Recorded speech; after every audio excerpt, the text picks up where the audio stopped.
How's it, guys? This is Dayvy FC and welcome back to the Euro 2020 video. Now this video is going to be a little bit different to the usual fantasy content, and as I mentioned when I formed this channel, we're going to be covering some more general football videos, and this is going to be the first video. And what better way to do a first video than a lovely tournament prediction for the upcoming Euro 2020 fixtures. So I'm going to be predicting who's going to be finishing top of the group stages, and then I'm going to be progressing through the knockout stages all the way to the final and crowning the champion of the upcoming Euro 2020. Probably going to be quite a long video, so without further ado, let's get straight into it. So covering the first group, which is obviously going to be Group A. And in this group, I have one team and one team only finishing number one, and that's going to be Italy. So Italy have actually had a really good pre-Euro 2020. The qualifiers, the friendlies, all that jazz have been really good, and they've been really consistent, keeping clean sheets, scoring goals. So I think that Italy should have quite a good Euro 2020 and definitely a great Group A, and I can see them being really comfortable winners in terms of the rest of the group. Then going on to the second and the third teams, I actually think it's going to be quite close between Switzerland and Turkey. I think Turkey are one of those sides that are going to be quite underrated in the Euro 2020, and actually they seem like quite a solid squad. The only thing between Switzerland and Turkey, and the reason why I've gone for Switzerland over Turkey, is because I think that Switzerland, if you look at their starting 11, they have some more kind of experience in these international competitions with some of their options. I think in terms of the starting 11s, you've got to kind of give it to Switzerland when you do compare the two starting 11s. So that's why I think Switzerland finished second, but I think that Turkey will still do well in Group A. And then finally, in the fourth position and in last place, we do have Wales. Even though they have a really good Welsh golfman called Gareth Bale, who's actually quite a good footballer as well, I think that's not going to be enough. And when I kind of compared the starting 11 and the bench options of Wales to the other teams in this group, I just kind of saw some gaps there, and I think it's going to come back to bite Wales. And I still think, although they might be an entertaining attacking side, that's just not going to be enough in Group A, and unfortunately I have them exiting Euro 2020. Now going on to Group B, which I think will be a little bit more competitive maybe than Group A, but I still think there's going to be a clear-cut winner, and that's going to be Belgium. So we always talk about this kind of golden generation that Belgium currently have, and I think it's going to be quite a lot of pressure for them actually to perform, because in the international competitions, they usually falter later on in the stage, but I think in Group B, they're definitely going to excel, and I can see them winning this group quite comfortably. In terms of second and third place, Denmark, Russia, I think it's going to be quite close as well, but I think that Denmark should come out trumps. Maybe a little bit of nostalgia there of Christian Eriksen. But in terms of the other options, I think that they do have some other good players there. And in terms of their defense, I think their defense is actually going to be quite solid in this group stage of the Euro 2020s. And then Russia finishing third and Finland finishing fourth. So I mean, Russia, they're really one of those kind of dark horse teams. We saw that in the FIFA World Cup in 2018, which was actually hosted in Russia. And I kind of think that that was kind of a big thing of why Russia actually ended up doing so well, was because they had their kind of home faithful behind them, and that really kind of boosted up the confidence. So I think in this kind of Euro 2020 competition, they might falter a little bit. And in terms of Finland, unfortunately, just one of the kind of the worst ranked teams going into this Euro 2020 competition. So while I think they might end up surprising maybe some people in terms of Group B, I think they're going to be kind of rooted to the bottom there in terms of the fourth place position. Unfortunately, also exiting Euro 2020 in the group stages.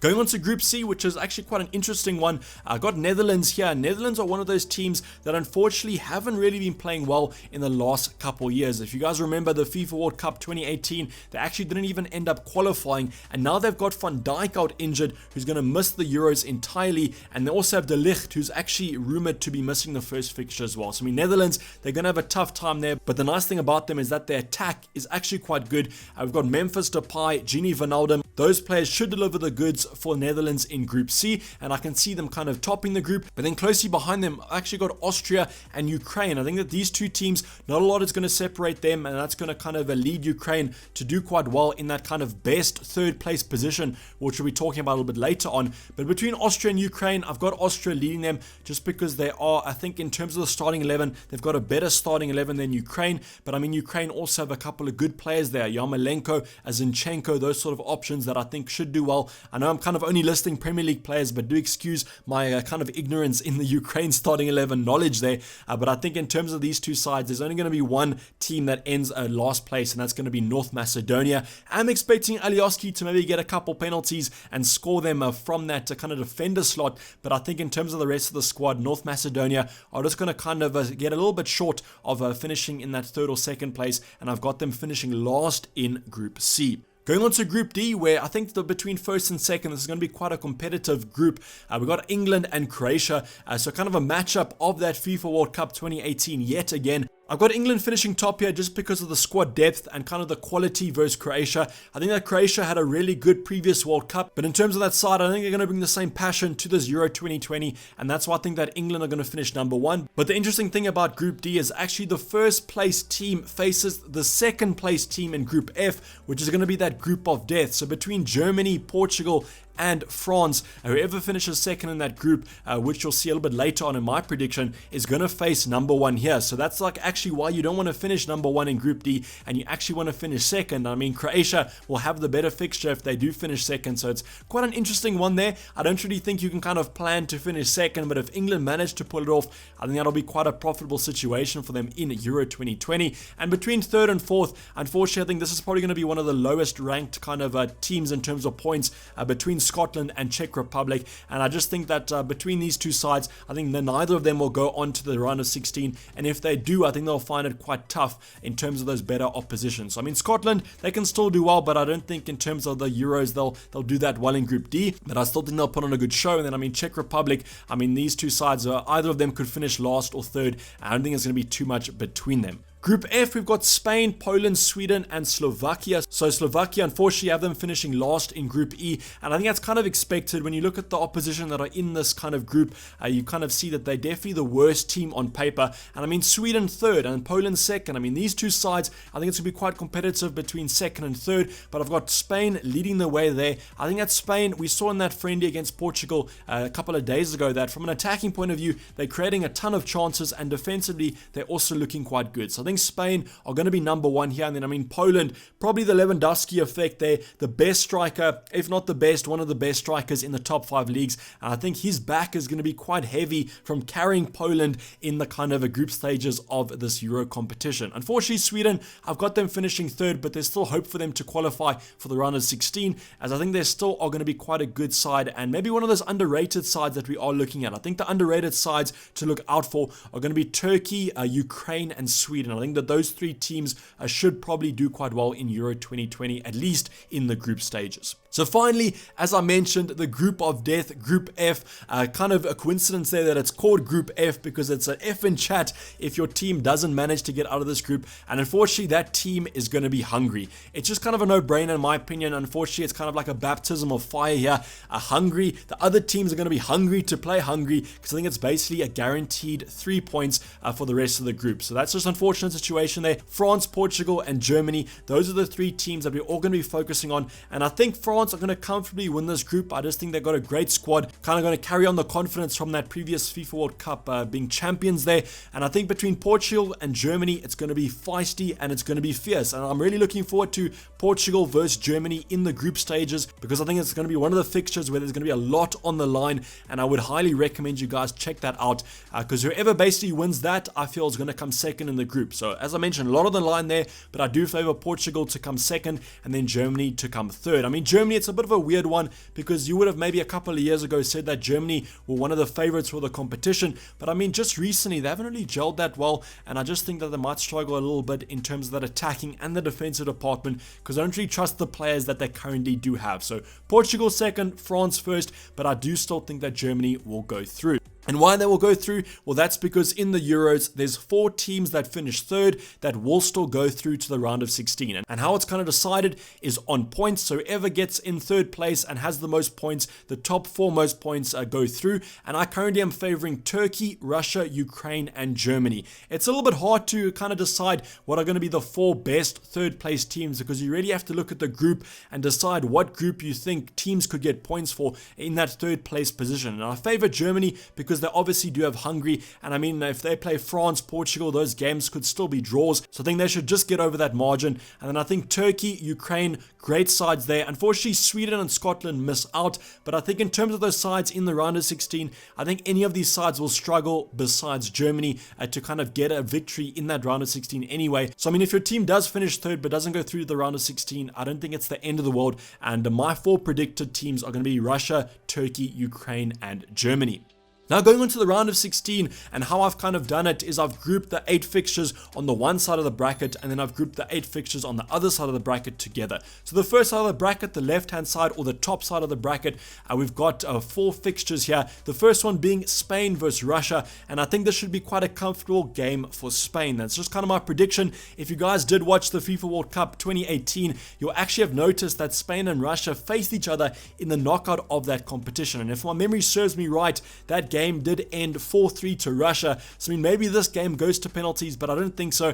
I think it should be quite a comfortable one for Spain. I know discredit to kind of Russia, but I think that Spain are going to be too strong for them. And then whoever wins that game is going to face either England or Portugal. And talk about a round of 16 fixture. England, Portugal, massive game there.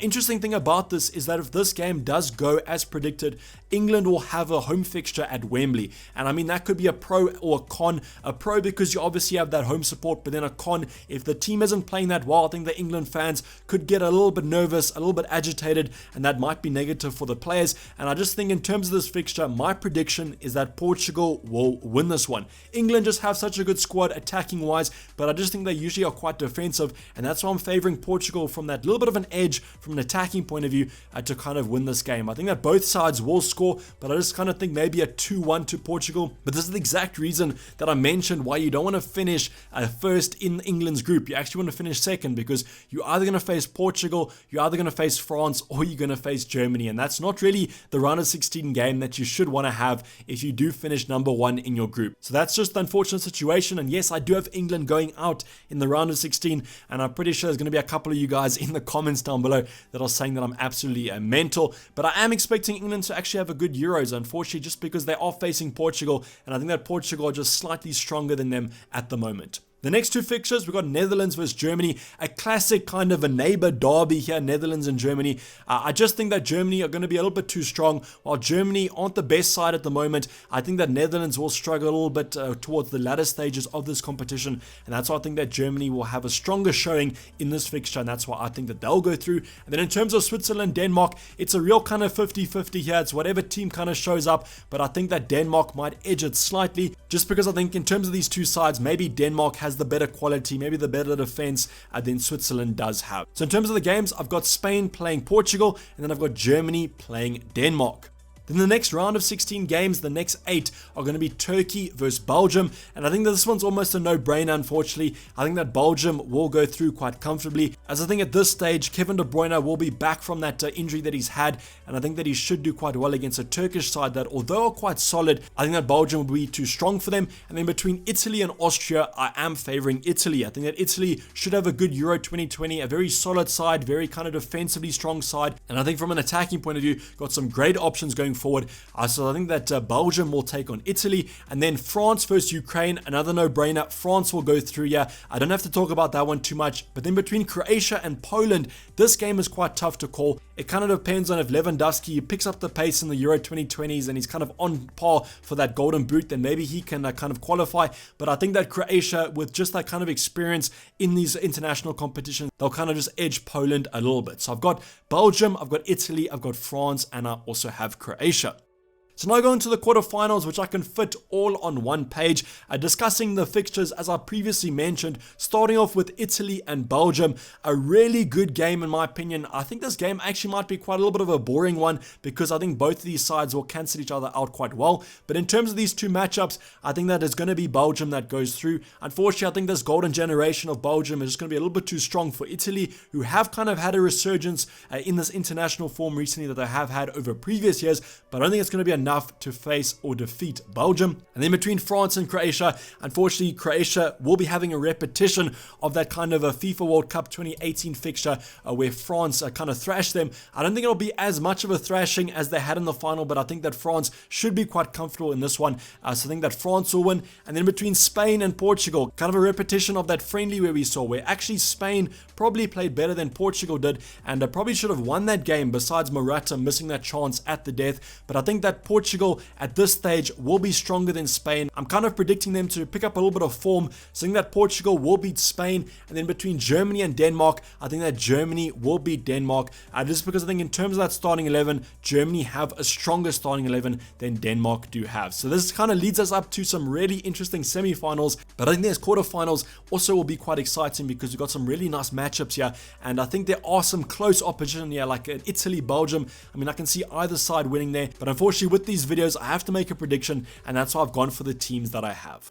Now going on to the penultimate stage of the Euro 2020s, it's going to be the semi-finals, and the teams that I am predicting to win between Belgium and France, and then Portugal, Germany, it's going to be France versus Belgium. I'm predicting France to win. I just think although Belgium, this golden generation, has such good quality players, they just really don't seem to gel in these international competitions. And I mean France, they've just got such a good squad going there, and they've got the experience at these latter stages of an international competition that I think they will be too strong for Belgium, and that's why I do favor France. Then going between Portugal and Germany, I think that this is going to be also one of those decisions where I think that it's going to favor Portugal, because Germany, we also mentioned, similar to Belgium, haven't really gelled recently in an international competition, and that's why I think that Portugal just have that slight edge over them, and the Ronaldo effect I think is going to come into full effect here as they do defeat the Germans. So we've got a final between France and Portugal. Going on to that final, who I think is going to win between France and Portugal, I think that if you had to bet on either of these sides, you'd probably be quite comfortable because I think they've got a good chance of winning the Euro 2020s. But in terms of my prediction, I'm going to have to go with the betting odd favorites, which is going to be France. I just think that France are going to be too strong for these other European nations. I think they've got a great squad going forward. Defensively, might not have the best defense, but I still think they'll get the job done. And that's why I think that France will slightly edge Portugal in the finals of the Euro 2020s. Let me know down in the comments below what your kind of brackets are, who your winner is, who you think are going to win the group stages. I really am interested to hear your guys' own opinions, especially if you are a kind of citizen of a respective nation here. Maybe you think that Ukraine have a great shot on the round of 16 or the quarters, and you think they're going to have a good run. That could be a prime example of some insider knowledge that you guys do have that I can't have because I am not a nation of your respective country. But this is going to wrap up the video, guys. Hopefully you did enjoy it. Please don't forget to like it if you did, and subscribe if you're new, have not subscribed yet. I'll be seeing you guys for my final Euro Fantasy team selection, probably coming up about Wednesday or Thursday, and maybe even a deadline stream going into that Friday night game of Turkey versus Italy. As I mentioned, drop your guys' predictions down below, and try not to roast me too much if these predictions don't come right. These were simply just on my own footballing intuition and my own personal opinion. But I'm going to be signing off. It's been Dayvy FPL, and I'm out. Cheers, bye.